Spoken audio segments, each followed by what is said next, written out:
Nous terminons cette demi-heure avec Gallagher Fenwick. Merci d'être avec nous pour une revue de presse américaine, ça tombe bien. Good morning. Good morning. Alors, je vois que le sous-titre du livre de M. Pierre-Édouard Deldic s'appelle « Les réformes de la dernière chance ».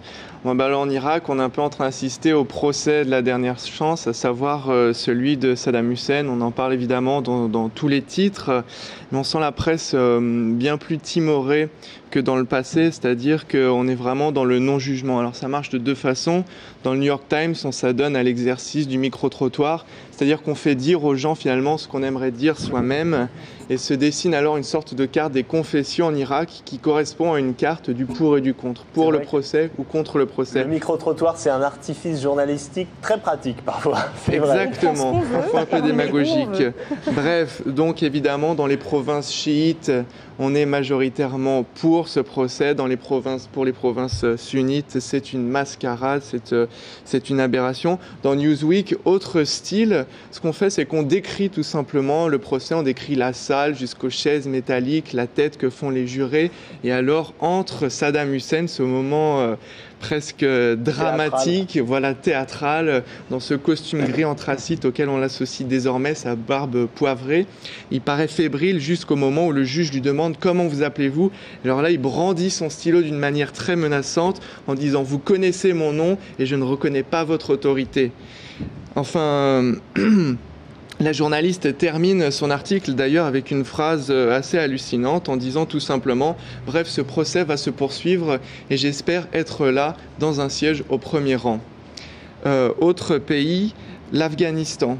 Aujourd'hui, dans les quotidiens américains, il y a trois pays, donc l'Irak, l'Afghanistan, la Palestine. Alors en Afghanistan, on a une affaire très explosive, on va beaucoup en entendre parler, je pense.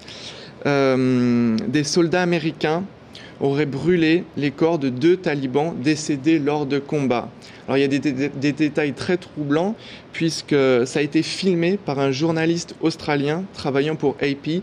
Le New York Times donne d'ailleurs une adresse internet qui permet de voir cette vidéo sur internet. Elle va être diffusée, les gens vont la voir.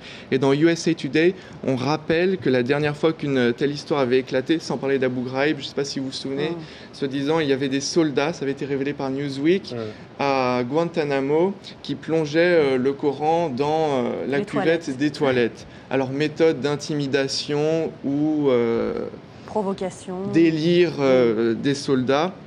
On n'a jamais vraiment su, je ne sais pas si on aura le fin mot de cette histoire, mais bref, on parle de répercussions imminentes dans tous les titres.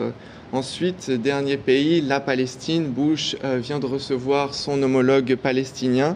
Il se dit très confiant, très content. Pays qui n'en est pas encore un. Voilà, exactement. Et justement, dans les différents articles, on note que la paix au Proche-Orient, qui passe certainement par la création d'un État palestinien indépendant, est certainement l'occasion d'un beau legs pour l'administration Bush à l'avenir, un peu comme le réchauffement États-Unis-Chine était passé par l'administration Nixon.